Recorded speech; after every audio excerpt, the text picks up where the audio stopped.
This is Optimal Health Daily, episode 928.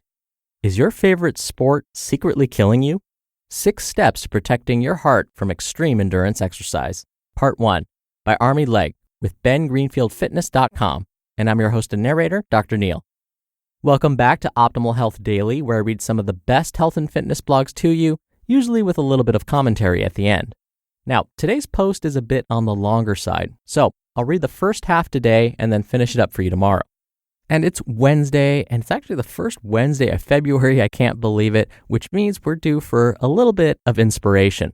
So every Wednesday, I like to read to you an inspirational quote because, Wednesday's in the middle of the work week. We may be struggling to try and make it through the next couple of days to the weekend, so I like to give you a little bit of inspiration. So here we go. Quote, make a list of the work that inspires you. Don't be practical. Don't think about making a living. Think about doing something you love. There's nothing that says you have to quit your day job to cultivate meaningful work. There's also nothing that says your day job isn't meaningful work. Maybe you've just never thought of it that way. Brené Brown, author of The Gifts of Imperfection.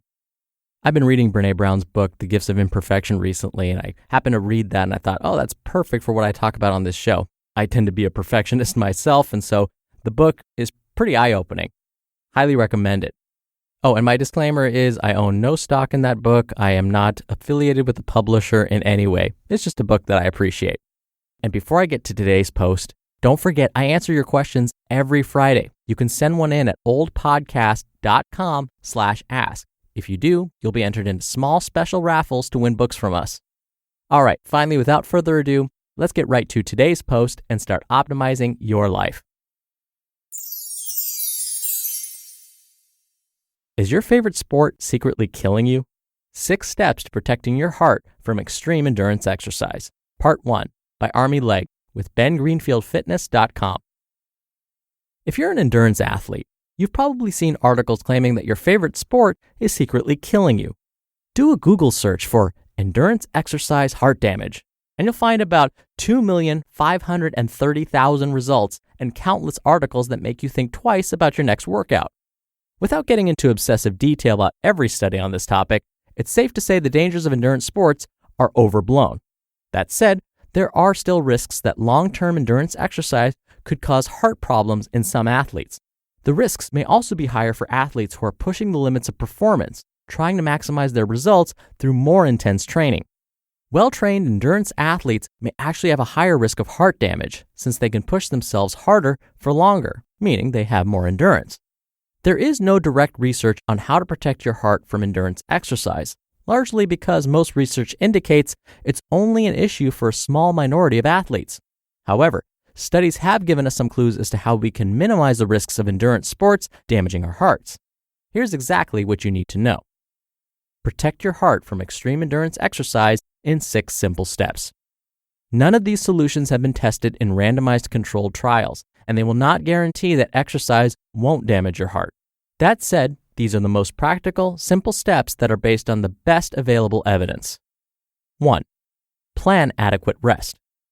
Researchers think that if myocardial injury or heart damage occurs during endurance exercise, it's similar to a training injury. The cause may also be similar to another training injury, like doing too much too soon. Like all other muscles, your heart is fatigued after a workout and needs time to recover. In general, the harder and longer the workout, the more time it takes for heart function to return to normal. There are no data measuring this directly, but it's likely your heart fatigues at a similar rate as your muscles. The demands on your heart during exercise are mostly proportional to how hard your muscles are working. Basically, once your muscles are recovered, your heart probably recovers too. Now, the best way to know if your heart has recovered is to get an echocardiogram or an MRI, but this probably isn't necessary. If your muscles are sore and fatigued and you feel lethargic and unmotivated, your heart is probably not completely recovered. If you feel great, your heart is probably ready for another hard workout. Here are a few tips to make sure your heart is recovering from your endurance workouts. 1. Plan and periodize your season so you can gradually increase your volume and intensity.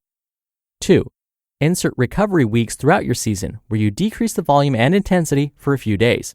This helps shake off any lasting fatigue before the next series of workouts. 3. Don't destroy yourself every day in training. It's not necessary, productive, or healthy.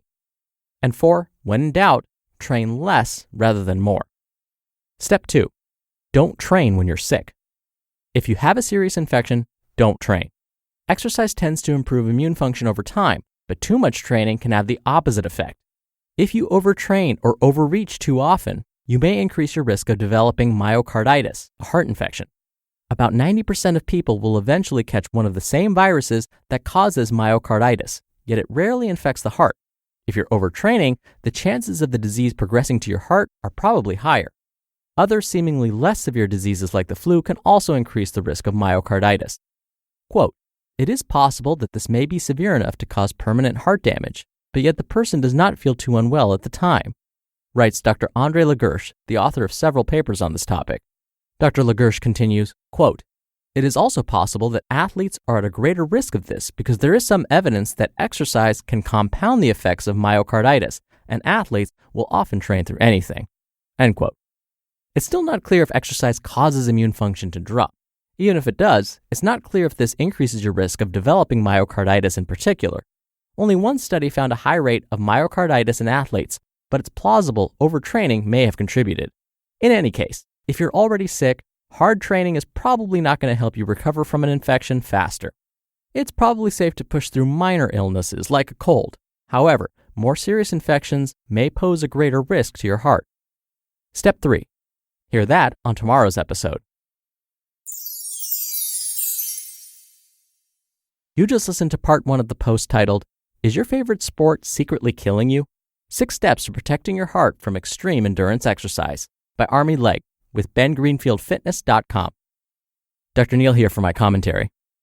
What we're finding with high-intensity interval training, for example, or those kind of high-intensity workouts, is the immune system actually takes a hit the first few hours immediately after those kinds of workouts. So when you finish your high-intensity, crazy, awesome routine, your immune system is actually not functioning at its best the next few hours after you finish that session.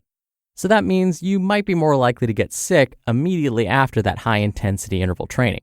And I know that sounds bad, but the good news is that the immune system, after those first few hours, starts to become even stronger. And that's why exercise, for the most part, actually does make our immune systems stronger. It just may take a little bit of time. Now, 10 to 15 years ago, there were some published studies that showed that if you were sick and you exercised, you might actually heal faster. Well, it turns out that that's not true for many people. I tried that. After reading those studies, I tried working out when I had a cold, and I ended up feeling much, much worse after. It could have been the exercise, or it could have been that I was just in the early stages of a much worse illness. But either way, I've learned that if I'm sick, I just need rest. And chances are you probably do too. Now, I know it sounds like this article is geared only towards athletes, but as you can hear, we can all learn, athlete or not, from what this article is discussing. So I definitely hope you turn in for part 2 of tomorrow's episode. So that does it from me for today. I hope you have a great rest of your day. And like I said, I'll see you on tomorrow's show where we'll finish up this post and where your optimal life awaits.